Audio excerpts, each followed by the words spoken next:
திரிசனம்கோப்பு இவ்வூர் கன்னியாகுமரி மாவட்டத்தில் வடமதி என்று அழைக்கப்படும் வடக்கு பகுதியில் உள்ளது. இது நாகர்கோவிலிருந்து 14 கிலோமீட்டர் தொலைவில் உள்ளது. இங்குதான் ஸ்ரீராமர் பிரதிஷ்டை செய்த முதல் சிவலிங்கம் உள்ளது. ஆம், தமிழ்நாட்டில் ஸ்ரீராமரால் பிரதிஷ்டை செய்யப்பட்ட சிவலிங்கங்கள் 2 தான் உள்ளது. ஒன்று ராமேஸ்வரத்தில் உள்ள மணல்லிங்கமான ஸ்ரீ ராமநாத சுவாமி, இன்னொன்று இவ்வூரில் உள்ள ராகவேஸ்வரர். இதுவே முதல் ராம பிரதிஷ்டை லிங்கம்.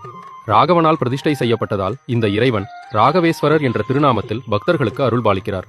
இக்கோவில் தலவரலாறு ராமாயணத்தில் தாடகை வதத்துடன் தொடர்புடையது. இது ராமாயணத்தில் பாலகாண்டத்தில் உள்ளது. தாடகை யக்ஷகுலத்தில் பிறந்தாலும் அழகானவளாக இருந்தாள்.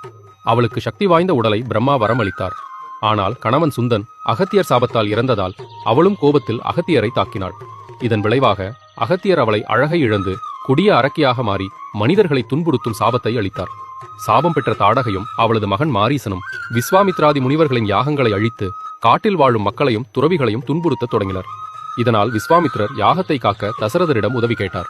அதனால் ஸ்ரீராமர் மற்றும் லக்ஷ்மணர் இருவரும் தாடகையை வதம் செய்ய விஸ்வாமித்ரருடன் சென்றனர். இருப்பினும் ராமனுக்கு ஐயம் எழுந்தது. அவர் விஸ்வாமித்ரரிடம் பெண்ணை கொள்வது தர்மமா என கேட்க, அதற்கு விஸ்வாமித்ரர் அதர்மம் செய்யும் ராட்சசிக்கு பாலினமில்லை, தர்மத்தை காக்க அதர்மத்தை அழித்தல் அவசியம் என்றார். பின்பு போர் தொடங்கியது. தாடகை ராமனை தாக்க வந்தபோது ஸ்ரீராமர் அம்பு எய்து தாடகையை வதம் செய்தார். இதுவே ஸ்ரீராமரின் முதல் ராட்சச வதம். அதர்மத்தின் மீது தர்மத்தின் முதல் வெற்றி. அரக்கியாக இருந்தாலும் ஒரு பெண்ணை கொன்ற சாபம் நீங்க ஸ்ரீராமர் ஒரு லிங்கத்தை பிரதிஷ்டை செய்து வழிபட்டார். அதுவே இந்த ராகவேஸ்வரர்.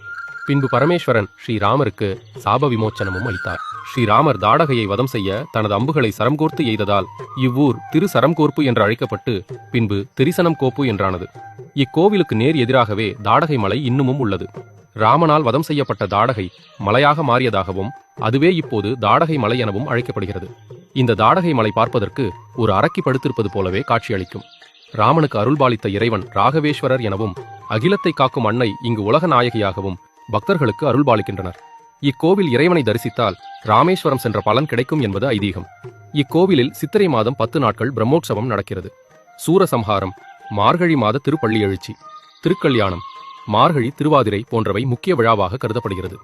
ராமனால் வணங்கப்பட்ட ஈசனை நாமும் வணங்கி வாழ்வில் வெற்றி காண்போம். இதுபோல் வீடியோக்களை பார்க்க அருண் கிரியேஷன்ஸ் பேஜை ஃபாலோ பண்ணுங்க. உங்கள் ஊர் கோவில்களின் வரலாறை தெரிந்து கொள்ள உங்கள் ஊரின் பெயரை கமெண்ட் பண்ணுங்க.